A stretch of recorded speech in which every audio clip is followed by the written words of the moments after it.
Glorifier, est-ce que nous sommes dans la joie d'être là? Ça doit l'être. C'est quelle doit être l'attitude de notre cœur. David disait, je suis dans la joie lorsqu'on me dit, allons dans la maison du Seigneur. Il avait beaucoup de responsabilités, quel que soit ce qu'il était, sa position, mais il savait trouver joyeusement ces merveilleux moments de passer dans la présence du Seigneur.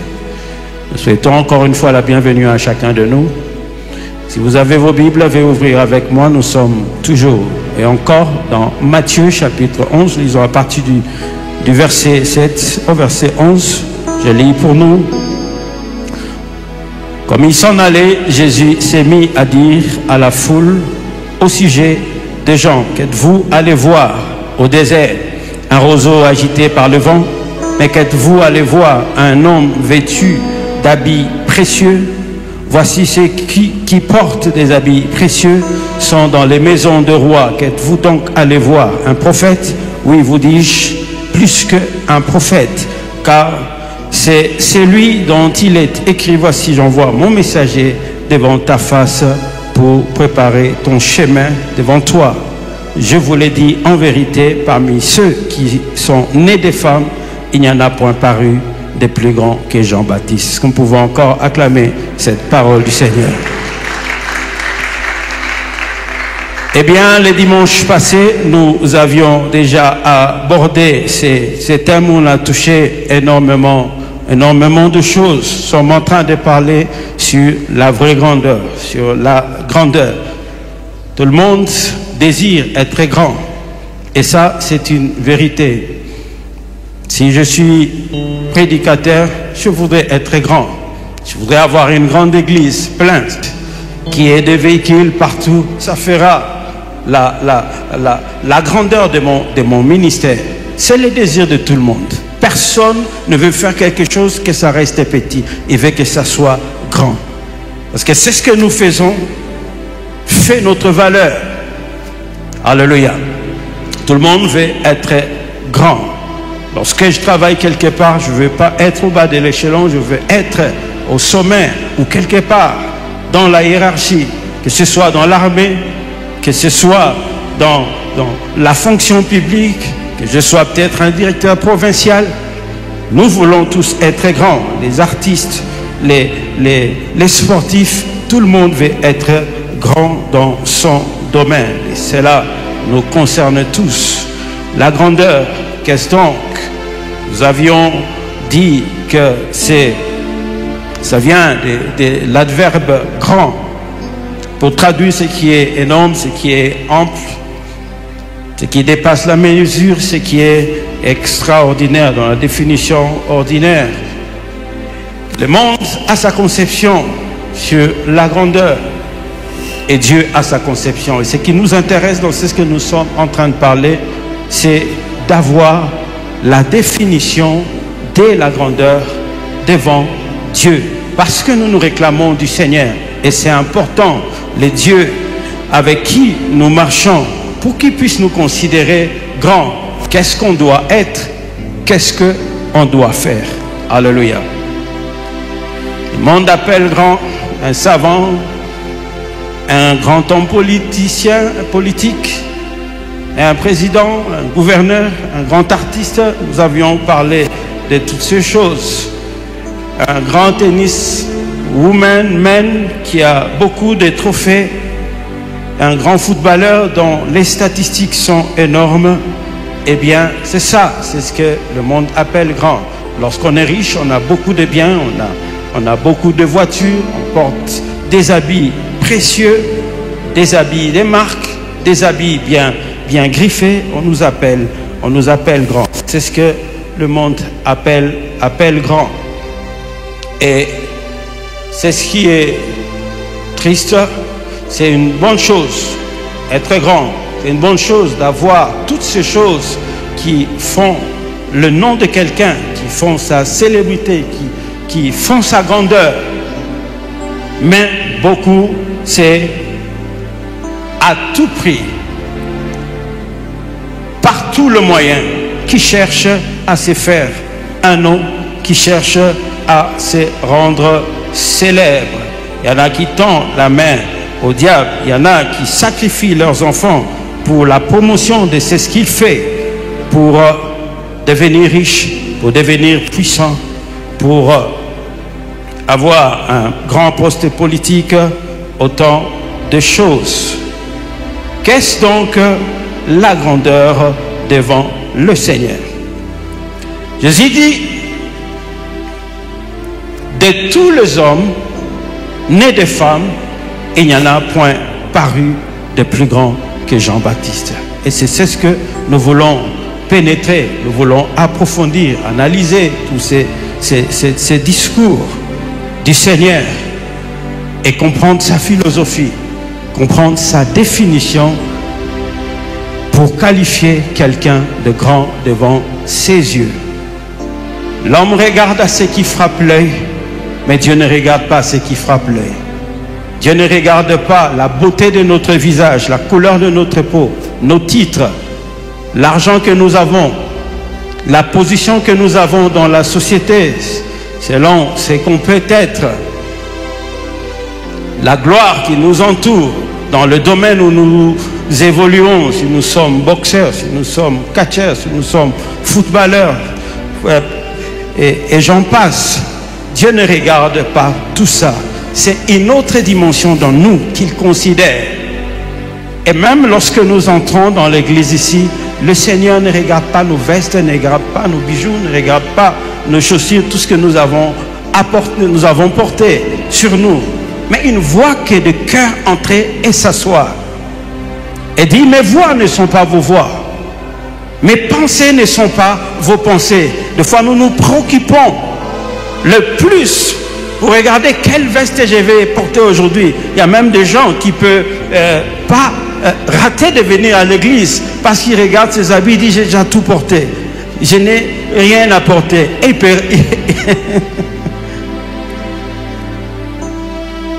l'homme regarde à ce qui frappe l'œil. Mais Dieu n'a que faire de notre extérieur.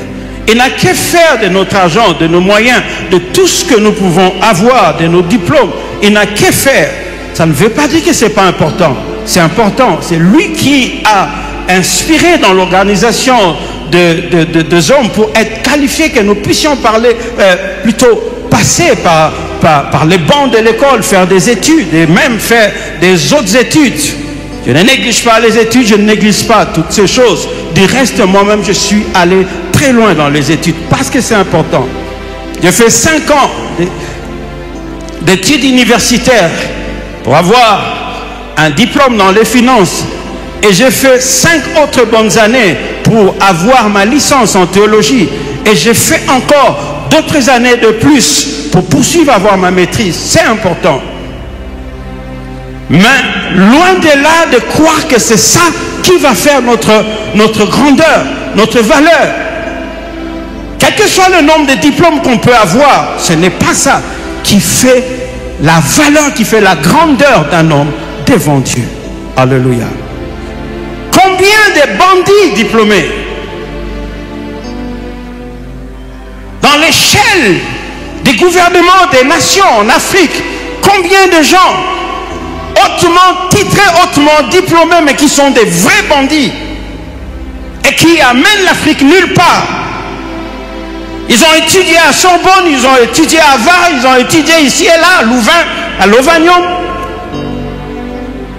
Mais où est le résultat? Sinon que le reflet de notre aventure. Où est la grandeur qu'apportent les diplômes ou les titres? Je ne regarde pas à ce qui frappe l'œil. Il parle à cette foule.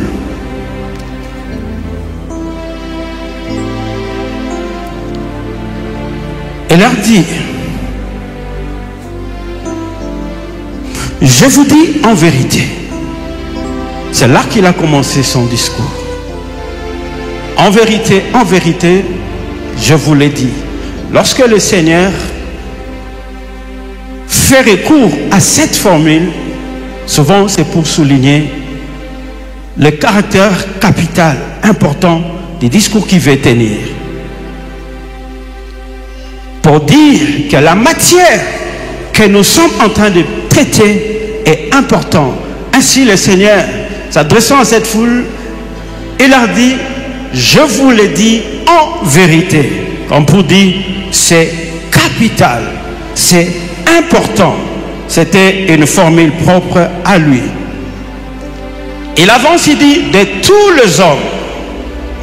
les hommes, sauf aucun. Là, il pointe le champ, l'étendue de son champ des comparaisons pour mesurer la grandeur de l'homme, son champ de définition.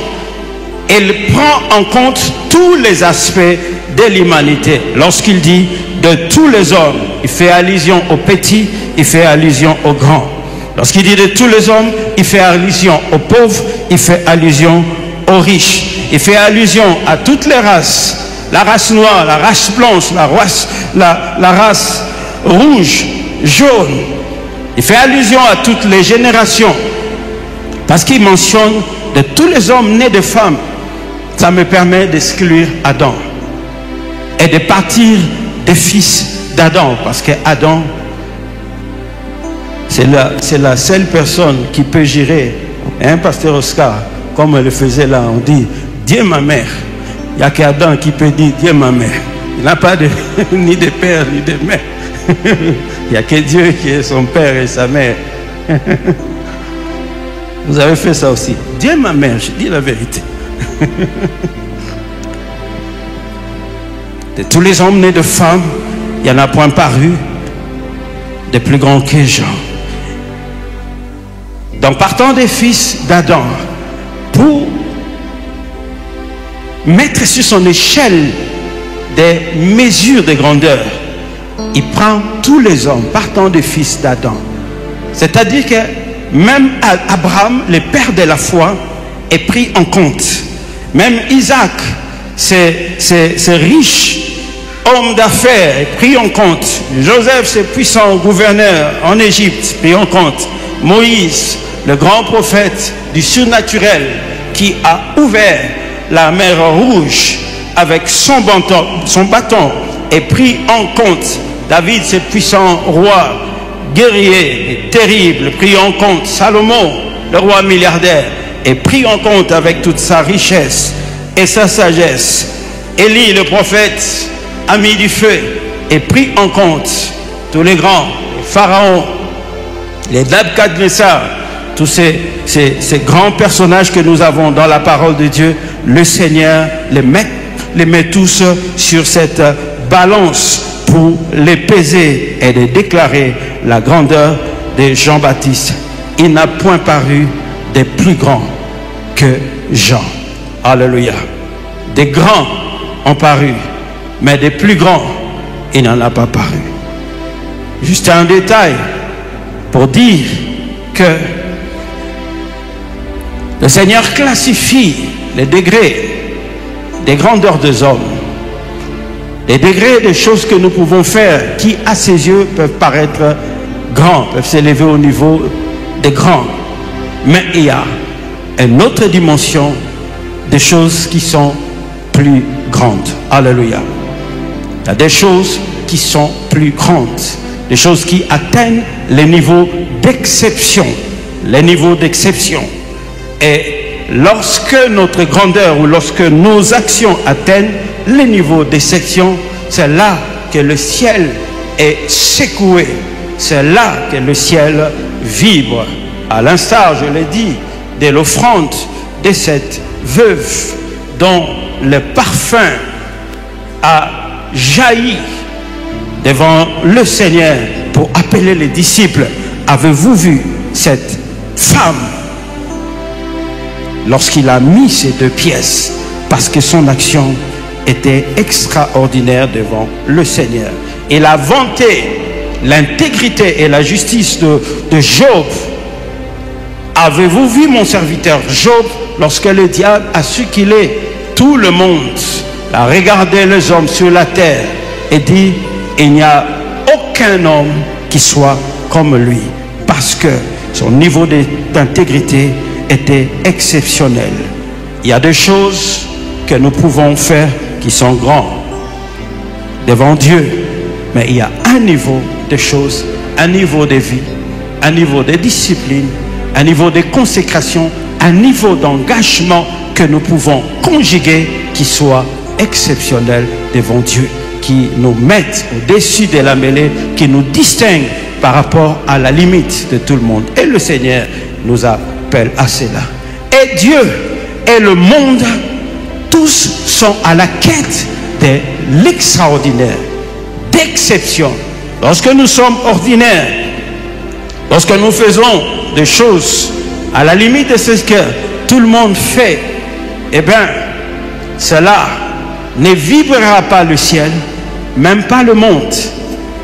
La clé qui ouvre la porte de la grandeur, c'est l'exploit. C'est le niveau lorsque nous faisons des choses dans un niveau exceptionnel. Alléluia. Jésus déclare grand, plus grand que tous les hommes nés de femmes. Plus grand que tous ceux qu'on a mentionnés. De tous les hommes nés de femmes, il n'y en a point paru de plus grand que Jean. Ce n'est pas le journaux qui dit que Jean est grand, mais c'est celui qui sonde les cœurs de l'homme, qui nous connaît mieux que nous-mêmes, qui nous connaît dans le secret de notre vie et qui nous connaît dans nos pensées, qui lit nos pensées devant ses yeux comme un journal. C'est celui-là devant qui tous les hommes sont comme des sauterelles, qui dit des gens qu'il est le plus grand. Lorsque le ciel nous déclare grand, combien plus grand que Vladimir Poutine. Parce que ce n'est pas les hommes, mais c'est celui qui a créé tout homme à son image, qui déclare la grandeur de Jean-Baptiste. Combien plus grand que tous les présidents de l'Afrique, combien plus grand que le président Fati, combien plus grand que le président Paul Kagame, combien plus grand que Sassou Nguesso, combien plus grand. Alléluia. Quel éloge, quelle fleur, quel hommage et le rang sur Jean-Baptiste. Ce qui est curieux, il regarde Hérode, qui est le roi actuel. Si on demandait aux hommes qui était le plus grand de tous, tout le monde pointerait Hérode. Et pourquoi ils vont le pointer? Humainement, ils auront raison. Parce que c'est lui qui a le pouvoir, c'est lui qui domine, c'est lui qui est le numéro 1 du pays. Mais le ciel regarde et compare. Il regarde Hérode dans son pouvoir, dans sa grandeur, tous ses gardes du corps, toute cette richesse, tout ce pouvoir sur ses mains. Et le regarde. Il dit de lui, il n'était qu'un renard. Un renard. Mais c'est le numéro 1. Mais c'est le roi. Mais c'est lui qui a le pouvoir. C'est lui qui dit un mot et tout le monde tombe dans le pays. C'est lui qui détient le pouvoir de la vie et de mort de chaque citoyen. Mais le ciel le regarde. Il dit, il n'est qu'un renard. Malgré son pouvoir, malgré sa position, malgré sa richesse. Mais le ciel ne voit en lui qu'un renard. Alléluia. Le renard, c'est un animal, si vous lisez ou vous googlez, on parle du renard, on donne plusieurs images qui traduit un rusé, un malin, un canaille, qui traduit un criminel. Et c'est en référence de toutes ces choses qu'il parlait de Hérode. Malgré tout ce qu'il était, et c'est ce que ça représentait devant le peuple, où quand il sortait, tout le monde s'est rangé et personne ne pouvait parler. La première fois que j'ai vu le président Joseph, c'était lors d'un défilé, et on passait, dans le cadre de la société, je ne sais pas si c'était une journée de travail, j'ai oublié, mais toutes les sociétés, les entreprises devaient défiler. Et puis, on passait, c'était la toute première fois que je l'ai vu. Jacques, j'ai regardé une seule fois. mais tu pouvais sentir le pouvoir. Et tu tiens bien tes gestes, bien rangés. Parce que tu te dis, ici, si j'ose faire un geste, c'est comme pour ramasser une pierre, c'est fini pour moi là. Déjà, pour arriver, on fouillait tous nos sacs, et donc toutes les personnes qui passaient dans ces... Vous êtes passés au peigne fin.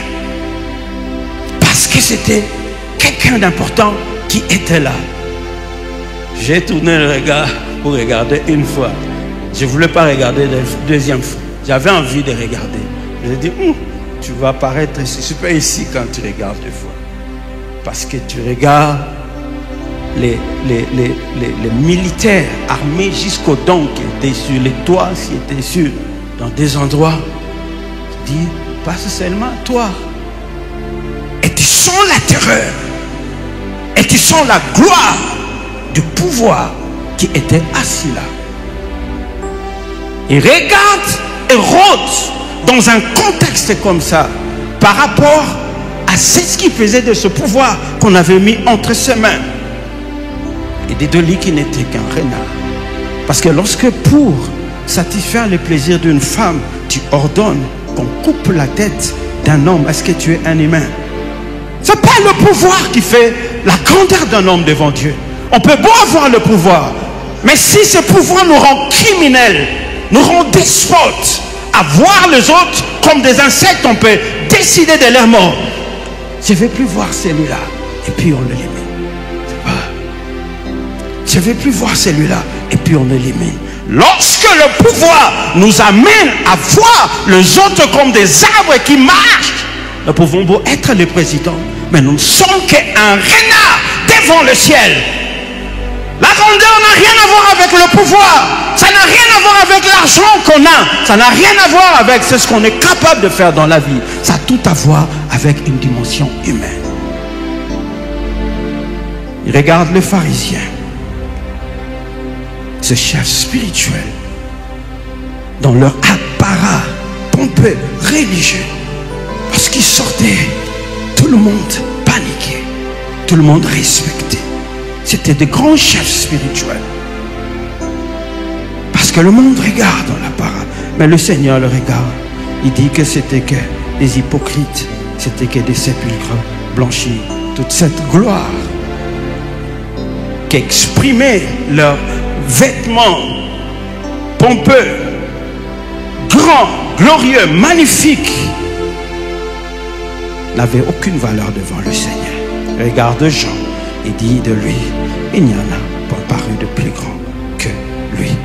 Quel est cet homme? Lorsqu'on regarde la personne que le Seigneur pointe comme étant les plus grands, on est ébloui, dépassé par la profondeur de cette déclaration. Qui est ces gens dont le Seigneur déclare la grandeur plus que Ruth, plus que le pharisien, plus grand que Napoléon, plus grand qu'Adolf Hitler? Qui est-il? Il a étudié à Sorbonne. Il a quel titre? C'est la question qu'on se posera le premier. On va chercher à voir combien il pèse en dollars pour chercher à comprendre pourquoi le Seigneur dit de lui qu'il est le plus grand. Rien de tout ça. N'a aucun titre. Il a même l'air bizarre. Comment il s'habille? Dans Matthieu chapitre 3, le verset 1er et le verset 4, nous dit ceci. En ces temps-là, parut Jean-Baptiste, prêchant dans le désert de Judée. Jean avait un vêtement de poil de chameau et une ceinture de cuir autour des reins, et il se nourrissait de sauterelles et de miel sauvage. Waouh! Est-ce que le Seigneur l'a bien regardé? J'attendais lire que Jean avait un vêtement de Versace, ou Jean avait un vêtement de Gucci, mais rien de tout ça. Il a l'air bizarre, un vêtement bizarre, et même c'est ce qu'il mange. Les grands, c'est du caviar, c'est du saumon qui mange. Il mange à l'intérieur, il mange à Pullman. mais rien de ça. Il a l'air bizarre. Mais comment est-ce que le Seigneur le pointe, le désigne comme étant les plus grands? Jean, c'est un poteau indicateur pour indiquer au monde, c'est ce que Dieu considère pour définir la grandeur d'un homme. Partons de relations de cause à effet. Si Dieu dit que Jean est le plus grand, c'est qu'en lui, il y a les éléments, il y a le détail des facteurs qui fait la grandeur d'un homme devant Dieu. Pour dire, lorsque nous scrutons, nous approfondissons la vie de Jean, c'est alors que nous pourrons saisir, percer les détails, les éléments que Dieu considère et qui font la grandeur d'un homme devant Dieu. Jean chapitre 1, versets 19 à 23, voici les témoignages de Jean lorsque les Juifs envoyèrent de Jérusalem des sacrificateurs et des Lévites pour lui demander, toi, qui es-tu? Il déclare, et ne le nia point, il déclara qu'il n'était pas le Christ. Il lui demandait, quoi donc es-tu? Et il dit, je ne le suis point. Es-tu le Christ? Es-tu Élie, pardon? Je ne le suis point. Es-tu le prophète? Il répondit, non. Et lui dit alors, qui es-tu? Afin que nous donnions une réponse à ceux qui nous ont envoyés. Que dis-tu de toi-même? Moi, dit-il, je suis la voix de celui qui crie dans le désert. D'abord, le Seigneur dit qu'il est même plus qu'un prophète. On lui pose la question, es-tu un prophète? Il dit, je ne suis pas le prophète. Les titres ne sont pas importants. Les titres ne font pas la grandeur d'un homme. Alléluia. Il y a des gens qui peuvent arrêter, des pasteurs qui peuvent fermer sa gentillesse vis-à-vis de toi parce que tu ne l'as pas appelé dans son titre. Pasteur Freddy, jusqu'à aujourd'hui, moi je suis ordonné ici à Lubumbashi, mais j'ai commencé l'œuvre de Dieu depuis Kinshasa. Je n'étais pas pasteur là-bas. Il y a jusqu'à aujourd'hui des gens qui m'appellent frère. Or maintenant, je ne suis même pas pasteur, mais je suis apôtre. Mais ils m'appellent frère.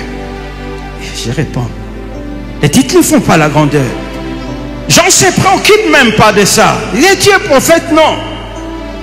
Je suis la voix. Alléluia. Qu'est-ce qui a fait la grandeur de Jean-Baptiste dans Marc chapitre 6, le verset 19 à 20?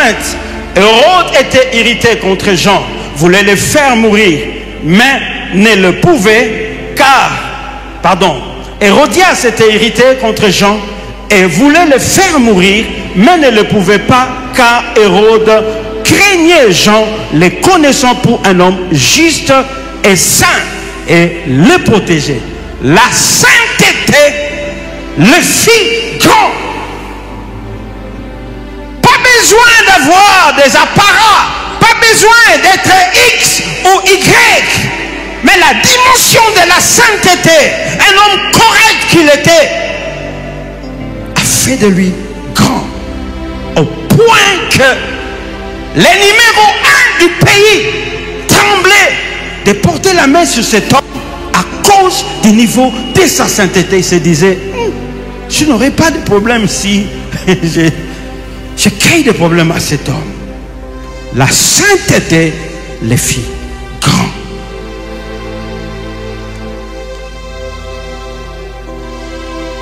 Matthieu chapitre 3, le verset 1er à 2. En ces temps-là, parut Jean-Baptiste prêchant dans les déserts de Judée et il disait, répentez-vous car le royaume des cieux est proche. Son message les fit grand. Sa mission était pour prêcher. Et le message qu'il prêchait, c'est ça qui fit de lui grand devant Dieu. Et ça, c'est important. La grandeur d'un homme de Dieu, entre autres des dimensions humaines, des qualités que Dieu cherche à voir dans un homme de Dieu, il y a ce qu'il enseigne au peuple. Et c'est ce que Jean enseignait. C'était la repentance et l'espérance du royaume. Voilà pourquoi Jésus a dit de lui, il n'y en a point paru de plus grand que Jean que lui. Il suffit que nous puissions peser nos messages. C'est ce que nous enseignons au peuple. Nous enseignons aux gens des choses selon là où nous voulons amener le peuple. Selon c'est ce que nous voulons avoir de ce peuple-là. Et lorsque nous regardons les messages, les thèmes de nos enseignements, des choses seulement qui ont trait à l'abondance, des choses qui ont trait à adoucir le peuple, les 345 clés pour entrer dans votre possession, pour entrer dans votre héritage. Tu as un futur glorieux. Que des thèmes comme ça, mais pas de choses qui amènent les gens à s'attacher, à aimer Dieu, à mettre de l'ordre dans leur vie pour marcher avec un Dieu saint. Son message les fit grands. La vérité, la franchise les fit grands. Beaucoup de gens, dans Jean chapitre 10, le verset 41-42, beaucoup de gens vinrent à lui et ils disaient, Jean n'a fait aucun miracle. Wow. Il n'a même pas fait un miracle, il n'a même pas guéri un rhume. Mais comment est-ce que le Seigneur peut dire de lui qu'il est plus grand? Nous croyons qu'un grand serviteur, c'est quand le paralytique marche, c'est quand il souffle au micro, la moitié de la salle tombe. Wow, qu'est-ce qu'il est grand! Jean ne fait aucun miracle. Et qu'est-ce qui a fait sa grandeur? Un ministère où tu n'as guéri même pas un rhume, même pas.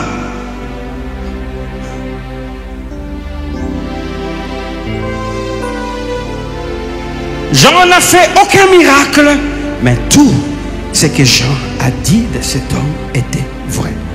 La vérité les fit grands.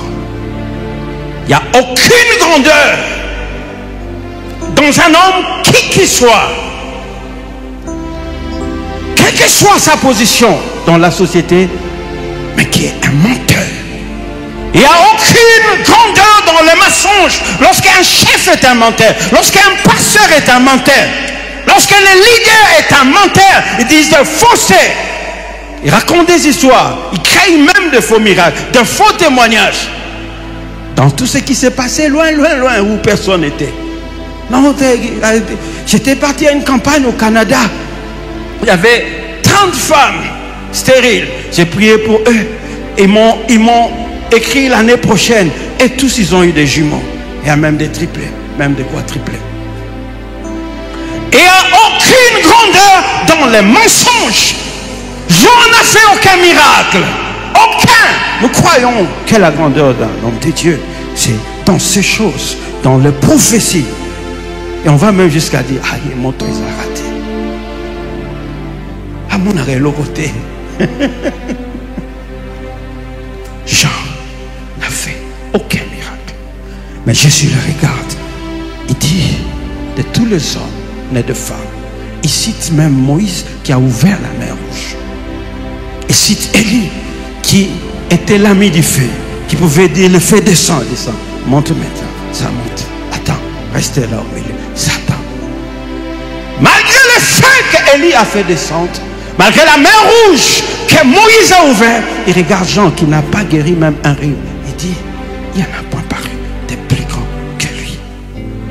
Ça n'a rien à voir avec les miracles.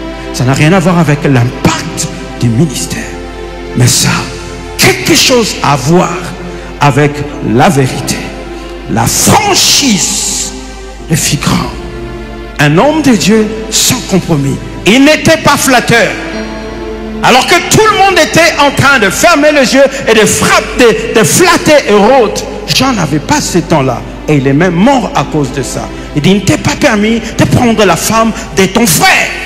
C'est un roi qui dit ça.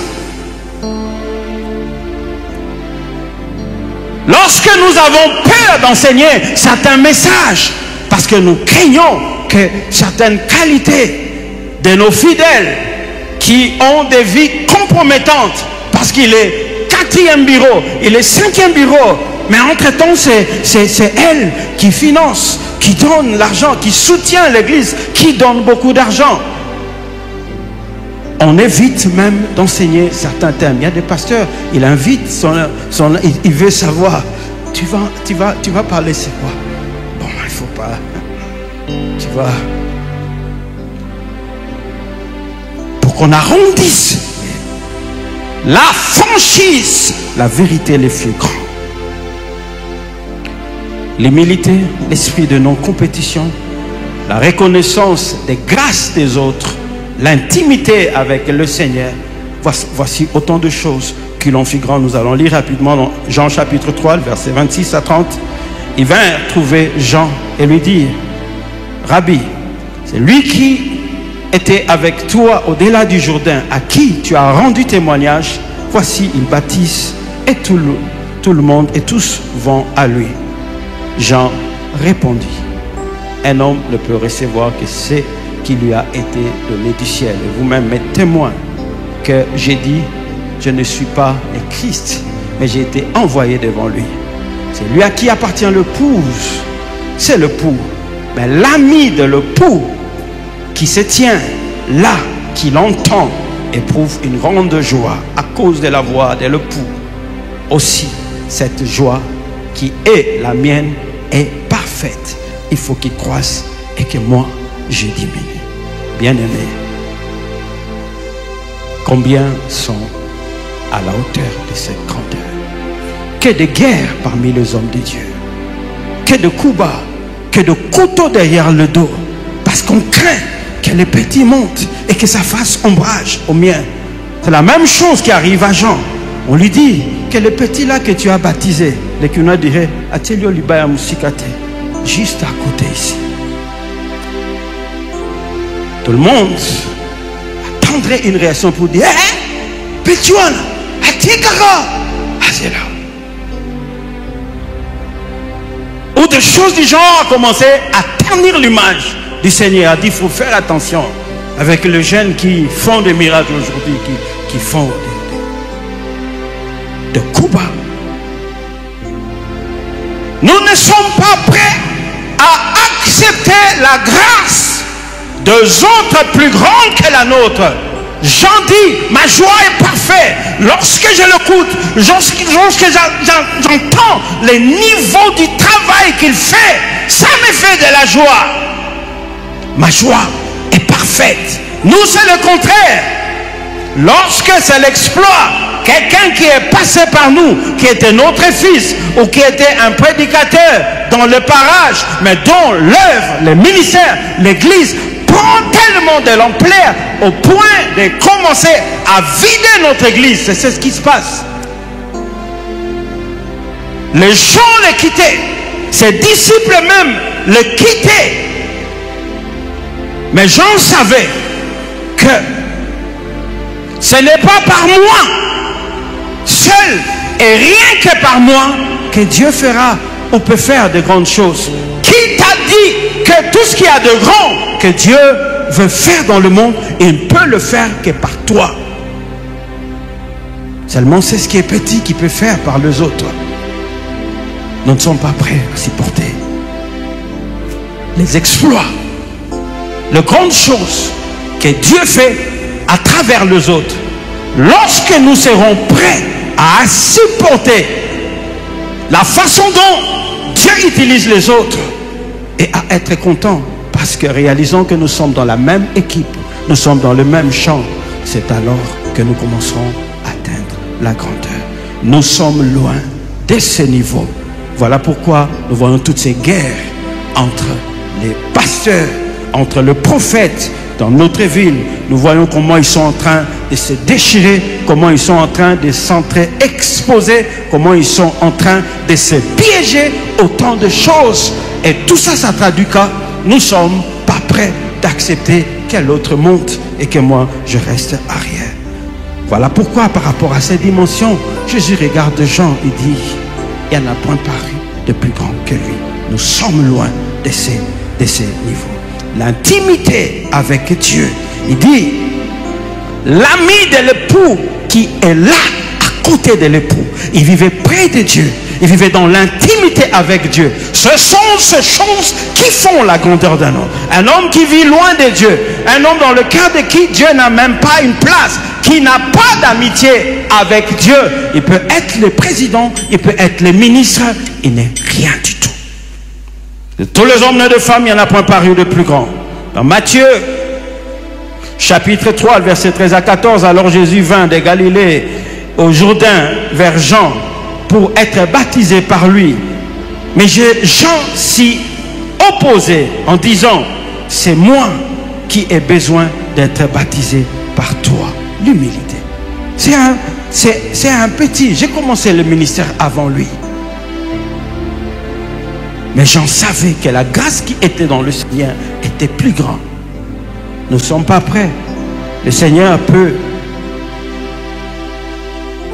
mettre à cœur, donner une initiative à un jeune pasteur qui vient et il dit, toi tu es le bishop. Il dit, le Seigneur m'a mis à cœur de prier pour vous.